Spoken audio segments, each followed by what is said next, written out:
Once upon a time, in a warm, sunny forest, there lived a mighty lion.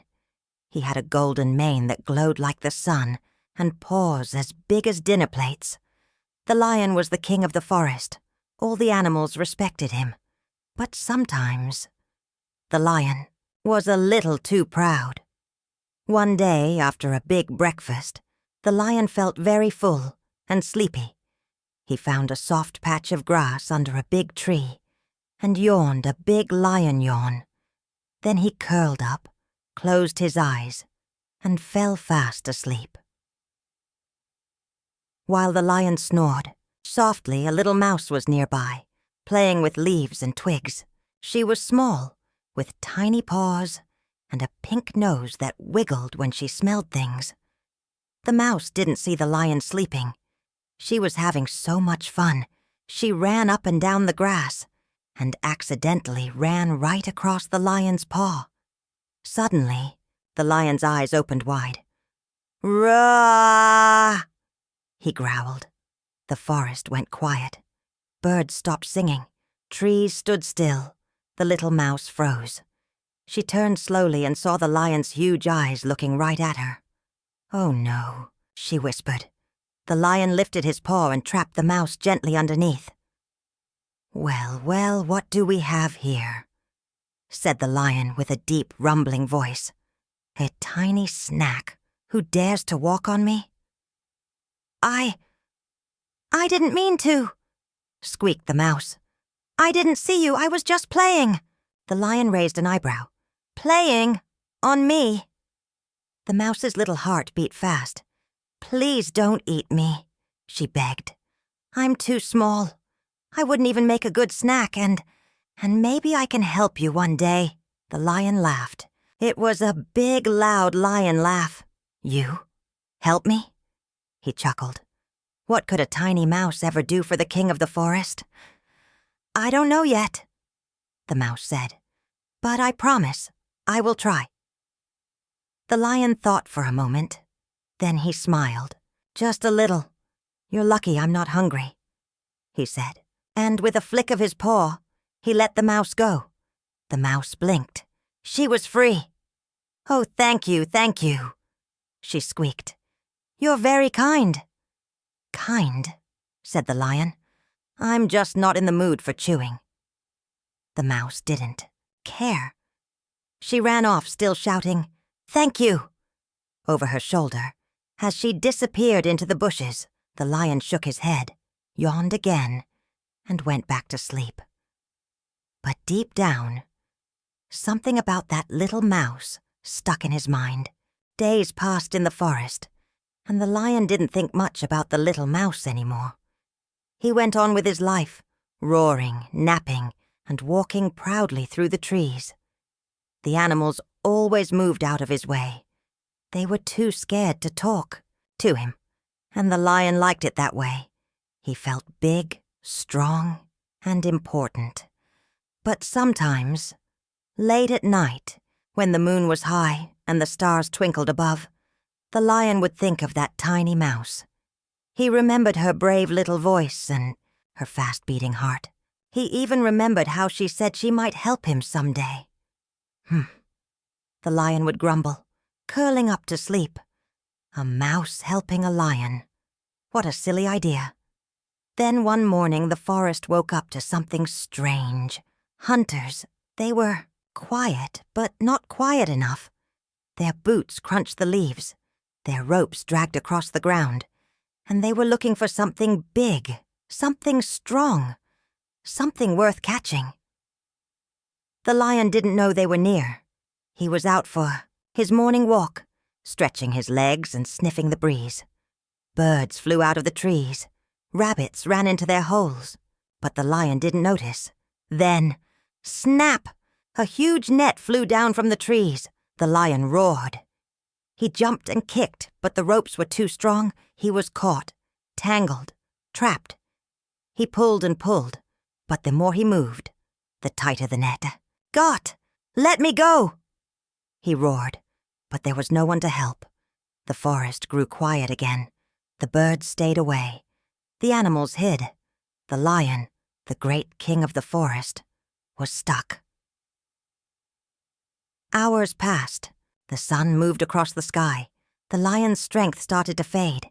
His loud roars turned into tired growls. He lay there, tangled in the ropes, breathing slowly. Then he heard a tiny sound. Pitter-patter, pitter-patter. It was soft, quick, familiar. Out from behind a tree peeked a tiny nose, then 2 tiny ears, then a pair of round eyes. It was the mouse. She saw the lion and gasped. "Oh no," she cried. "What happened to you?" The lion opened one eye. "It's a net," he said softly.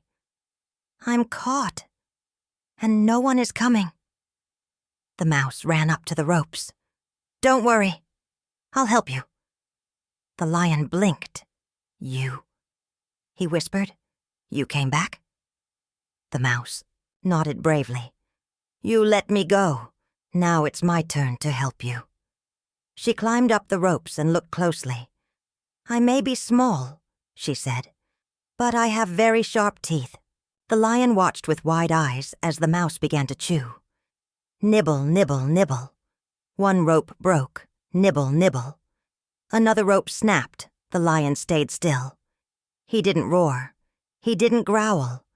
He just watched as the tiny mouse worked, bit by bit, with all her strength. The sun began to set, painting the sky orange and pink. Finally, with one last bite. Snap! The last rope broke. The lion stood up slowly, carefully. The net fell away. He stretched his legs and shook his mane. I'm free," he said, almost in disbelief.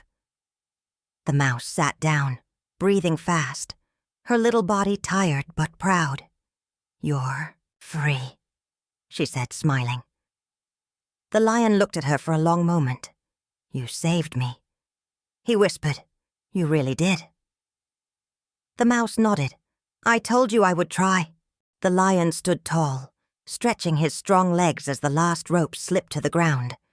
A cool breeze passed through the trees, and the leaves rustled gently, like they were whispering, "Well done." The mouse sat quietly in front of him, her tiny face full of pride, but also a little nervous. What would the lion say now? Would he roar? Would he walk away? But the lion simply looked at her with soft eyes and said, "You came back when I needed someone most. You came back." The mouse smiled shyly. "You didn't forget me." "I remembered everything," said the lion. "Your voice, your courage, your kindness." The forest, which had been holding its breath, began to feel alive again. A bird chirped in the distance. A squirrel scampered up a tree. The light of the setting sun warmed the sky in shades of orange and gold. The lion sat down beside the mouse, folding his big legs gently beneath him. "I've always thought being strong meant being loud, being feared," he said. The mouse listened, her tiny ears twitching. "But maybe real strength," the lion continued, "is knowing when to listen and when to be kind." The mouse nodded slowly.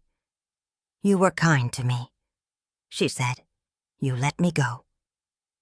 "I didn't understand why then," said the lion, "but now I do." They sat in silence for a while, both thinking. The forest around them was calm now, peaceful, like a soft blanket had settled over the trees. Then the lion turned to her. "Mouse," he said, "will you be my friend?" The mouse blinked. "Really?" "Yes," said the lion. "A real friend. One I can talk to. One I can trust." The mouse's eyes sparkled. "I would love to be your friend." They both smiled. "I've never had a friend before," said the lion. "Me neither," said the mouse. "But I think we'll be very good at it." From that moment, everything began to change. The lion and the mouse walked together through the forest, slowly at first, but then more confidently. They talked. They shared stories. The lion told her about the stars he used to watch from the hill at night. The mouse told him how she built tiny leaf houses when it rained. And word spread through the trees. The lion had a friend. Not a loud friend. Not a strong friend. But a small, brave, kind friend. And something magical began to happen. The other animals, the rabbits, the deer, the hedgehogs, and even the shy owls, started to come closer. They watched from behind trees at first, peeking out with curious eyes.